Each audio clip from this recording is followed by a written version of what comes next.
Jen and Miloš here. Hi everyone. So great to see you again. If you're new to our channel, just a very short, quick intro. I am Jen. I am the American wife. And I'm Miloš. I'm the Croatian husband. Now, in a normal year, we spend half the year working on the road, leading group tours through Central Europe, with the other half of the year split between the US, in Pennsylvania, and in Croatia. So what we are doing today is we're continuing our series of cultural differences between the US and Croatia. And Europe in general, but most of the examples we're using are from Croatia, but they apply to most European countries, or most regions, I would say.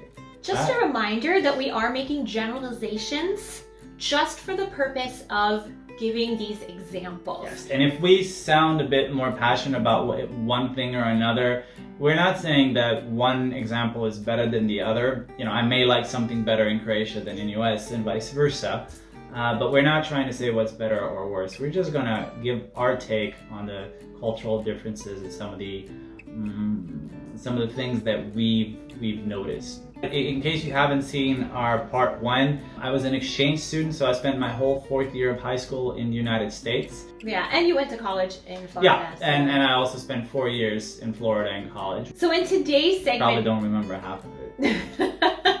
College. In today's segment, we're actually going to talk about various things relating to going out. So before we talked about stuff in the home, now we're going to leave the home and talk about various types of going out into public spaces.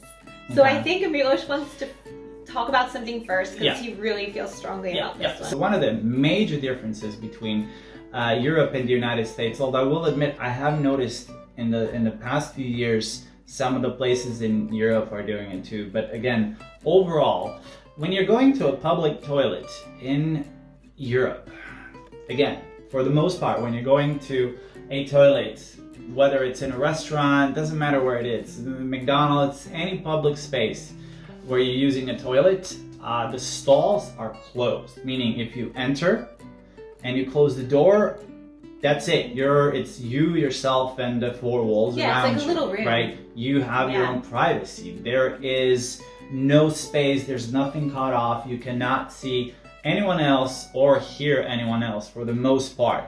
In the United States, it's very different, and this is still, to this day, I mean, I've been to the United States a lot, spent years there, and this is still one of the worst things that I absolutely hate, going to a public toilet. And even in a nice restaurant, they will basically have their half open stalls, meaning if you go in, there's going to be about this much space, depending on where you are, about this much space between the floor, the ground, and the little partition, the little wall, let's call it, separates you from another person, right? So you're going to go pee, and you're going to, for example, see, person's shoes, person's socks. You're going to see if they're hairy, if they're not hairy on their legs. And the problem, you're going to hear everything that happens. So you'll go in the bathroom and you're going to hear all sorts of sounds. It happened to me once. I was in a bathroom and just the guy next to me, unfortunately, again, I can see up to his knees. And I guess he's bored. I'm doing my business. He's doing his business. He's like, dude, nice shoes. Imagine you come to somebody's house and your guests go to the toilet. Imagine everybody in the living room could see their shoes and their socks and whatever, and hear everything that's happening in there. It would be so uncomfortable, right? So I don't understand why this is happening in public toilets. I mean, I get it, it's probably money, it costs less to build. Yeah. Right, but this is one of my pet peeves. This is one of the things that still makes me super uncomfortable. All right, let's go on to the next. Sorry, that was a bit of a ramble. He feels passionate about that. I do feel passionate about this one. It's mind-blowing that who the hell would want to hear or see anybody else taking a dump next to you? The thing that annoys me about European in general public toilets, you have to pay for them. Most of them. In a lot of European cities. Most of them. Okay, so if you're at a nice restaurant and you go to use the restroom, that's fine. You're good, But if it's like a legit public restroom, even at sometimes at rest stops, you need to make sure you have coins ready, because those restrooms are not for you guys. But the basic difference here, what we're trying to say, in US, you do not have to ever pay for a public toilet. No. Ever. In Croatia and Europe in general, it's now 2 kunas, 3 kunas, especially coastal parts where there's a lot of tourists. If you need to go, man, you better have some coins or better be willing to pay.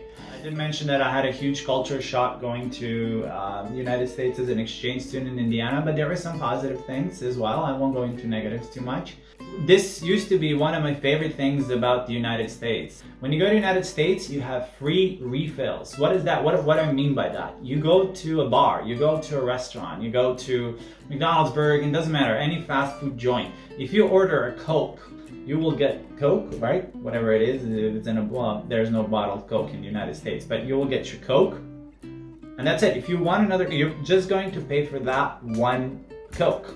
If you want, once you drink it and you want more, you just tell the waiter, hey, can I get a refill? They give you a refill, and that's it. It's free. You only pay for one Coke. And it doesn't matter if you buy a small one, a big one, refills are completely free. In Croatia and most Europe, you oftentimes, if you go out, let's say you go out and you're going to a pizzeria, you're going to oftentimes pay more for Coke or for your drinks than you're going to pay for the actual pizza. Let's say, you know, we go to a restaurant, we order a pizza. By the time we're waiting, we're going to drink one because it's only about 2.5 deciliters. When the pizza comes, you're going to order another one. And if it's summer, if you're thirsty, oftentimes you're going to have 3 Cokes. Those 3 Cokes, because they're small. Yeah, they cost more than the actual meal itself. In the United States, you can have as much Coke, Sprite, Fanta, whatever you want. You just pay for one, right? For example, when I'm home, I love getting free Coke refills. I love Coke. I drink she Coke. drinks a lot of Coke. All right, so free refills versus none. All right, so in the US, when you order a soft drink, iced tea, any drink except beer, maybe. Yeah, not beer.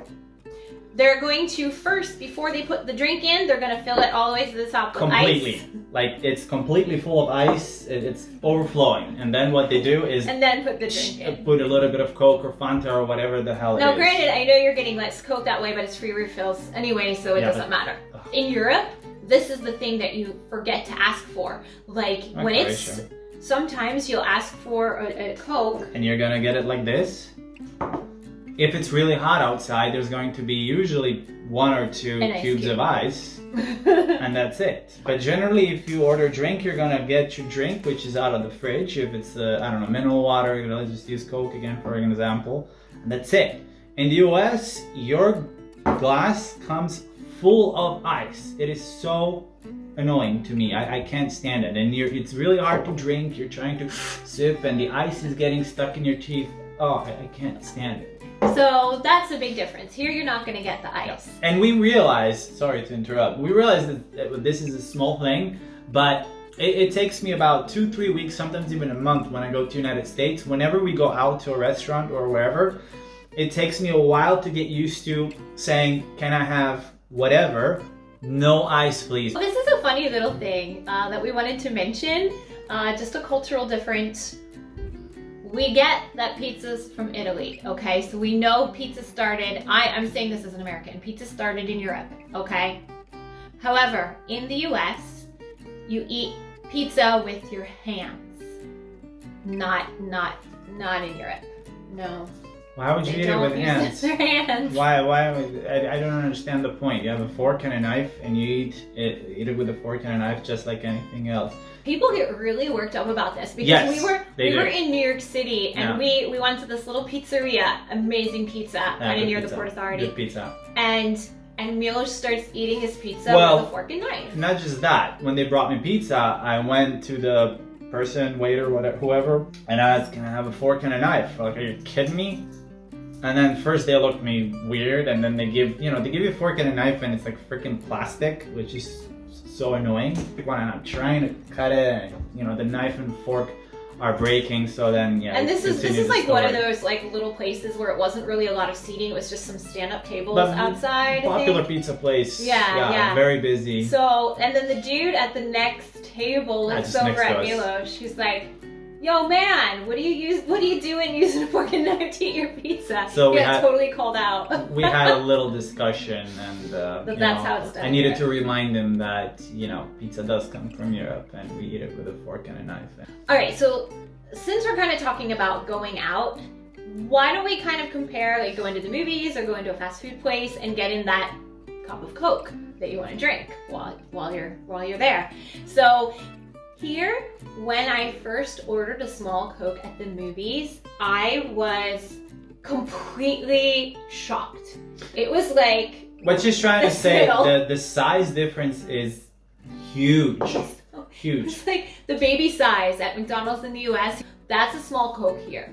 I finished it in a few sips. It was crazy. So I have to remind myself in Croatia to order a larger size of Coke. What we're trying to say, the standard sizes, what's considered small size, medium size, and big size when it comes to drinks, there's a huge difference. Let's just use McDonald's or the movies. So the small one in Croatia or in Europe is about 300 milliliters, which is about a can of Coke. In the United States, a small one is 700 milliliters, more than double. The large one in Europe, so the biggest one you can get is 650 milliliters in most places, and the largest one in the United States is 1.3 liters, so more than double. So just to give you an example, the smallest size in the United States is bigger than the biggest size in Europe. Another difference that we noticed in the US, so where I'm from at least, I know this is changing in places, but where I'm from, it is slowly changing, yes. When you go to the movies, you buy your ticket in advance, and then you get there extra early, get in line so you can get a good seat. Basically what she's trying to say, you cannot reserve a seat. Again, we do realize this is changing, but here in Croatia, you buy your ticket online, or even if you buy your ticket with an actual person, you will get a seat and it's going to say E34. And that is your seat. You can go to the bathroom, you can go get your popcorn, you can be 10 minutes late to the movie, and that is your seat. In the US, you will see, if there's a new movie coming out, you will see hordes of people coming 2-3 hours, even earlier than that, to the movies, just so they could, when they open the door, you could be one of the first ones and you could go get a good seat. In Europe, it doesn't matter. You have your own ticket and that's it. You can even buy it online. And then usually what we do, we don't even go earlier. I will go, if the movie starts at 9, I know that the movie really won't start before 9:15, so I'll walk into the movies 9:10 and just comfortably walk in and start watching the movie so I don't have to watch the commercials.